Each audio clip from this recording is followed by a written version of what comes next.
हाल ही में supreme court का एक बड़ा फैसला आया। फैसले में कोर्ट ने कहा कि किसी को वैक्सीन लगवाने के लिए मजबूर नहीं किया जा सकता। आपको याद होगा कि दूसरी लहर के बाद वैक्सीन लगवाने को लेकर किस तरीके की हाहाकार मची थी। ऐसे में हो सकता है कि देश के सबसे बड़े कोर्ट के इस फैसले से आपके मन में कई सवाल पैदा हुए हों। तो आइए उन सवालों का जवाब तलाशते हैं। तो सबसे पहला सवाल ये हो सकता है कि आखिर सुप्रीम कोर्ट ने ऐसा क्यों किया।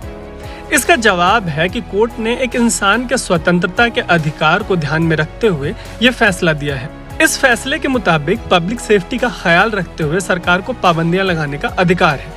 इसी अधिकार के तहत सरकार वैक्सीन से जुड़ी पाबंदियां लगा सकती है। हालांकि ऐसी पाबंदियां जो हैं वो सही और सीमित होनी चाहिए और ऐसी पाबंदियों से वो टारगेट अचीव होना चाहिए जो सरकार अचीव करना चाहती है। इसी से एक सवाल उठता है कि क्या वैक्सीन को मैंडेटरी बनाने से कोविड का जो फैलना है वो रुका है या नहीं। चलिए इस सवाल का जवाब तलाशते हैं। सुप्रीम कोर्ट ने जो फैसला दिया है उसमें एक अहम बात कही है। सुप्रीम कोर्ट का कहना है कि जो फैक्ट्स हैं उनके मुताबिक वैक्सीनेटेड लोगों के कंपैरिजन में अनवैक्सीनेटेड लोगों से कोविड फैलने के खतरे की बात सामने नहीं आई है। इसी को ध्यान में रखते हुए सुप्रीम कोर्ट ने कहा है कि जिन्हें वैक्सीन नहीं लगी उन्हें रेस्टोरेंट जैसे पब्लिक प्लेस में जाने से मना नहीं किया जा सकता। हालांकि सुप्रीम कोर्ट ने यह भी कहा है कि अगर इन्फेक्शन तेजी से फैलता है और यह साबित होता है कि इसे रोकने में वैक्सीन कारगर है तो सरकार को यह अधिकार है कि वो इससे जुड़ी पाबंदियां लगा सके।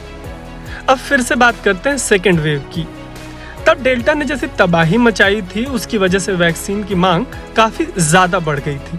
ऐसी बड़ी मांग के बीच वैक्सीन की कमी के चलते सरकार अलग अलग नियम बनाकर जरूरत के हिसाब से वैक्सीन बांट रही थी। इन सब के बीच तीसरी लहर में ऐसे फैक्ट्स सामने आए कि वैक्सीन से कोविड की सीवियरिटी जो है वो कम होती है। ये भी कहा गया कि तीसरी लहर के प्रकोप से बचाने में वैक्सीन का बड़ा हाथ रहा। तो आइए अब बात करते हैं कुछ और फैक्ट्स की। सरकारी आंकड़ों के मुताबिक भारत में 75% पॉपुलेशन को कम से कम वैक्सीन की एक डोज लग गई है। वहीं एक बड़ी आबादी के पास अब हाइब्रिड इम्यूनिटी भी है।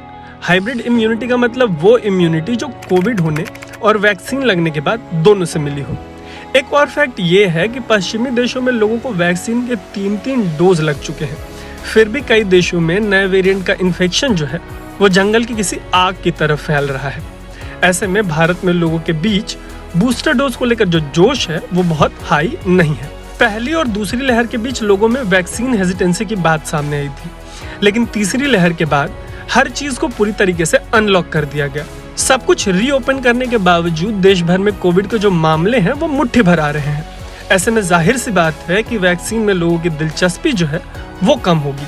एक और फैक्ट ये है कि 2020 की शुरुआत में जब ये महामारी आई थी तब साइंटिफिक लॉजिक ये था कि लॉकडाउन लगाने और 2/3 लोगों के वैक्सीनेशन से ये महामारी खत्म हो जाएगी।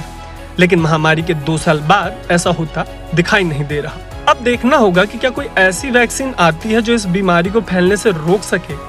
ऐसा होता है तो ऐसी वैक्सीन गेम चेंजर साबित होगी। फिलहाल तो जो सुप्रीम कोर्ट का फैसला है वो मौजूदा फैक्ट्स पर बेस्ड है। इस एक्सप्लेनर को देखने के बाद अगर आपके मन में कोई और सवाल है तो कमेंट बॉक्स में हमें जरूर बताएं। फिलहाल के लिए आप देख रहे हैं अनकट।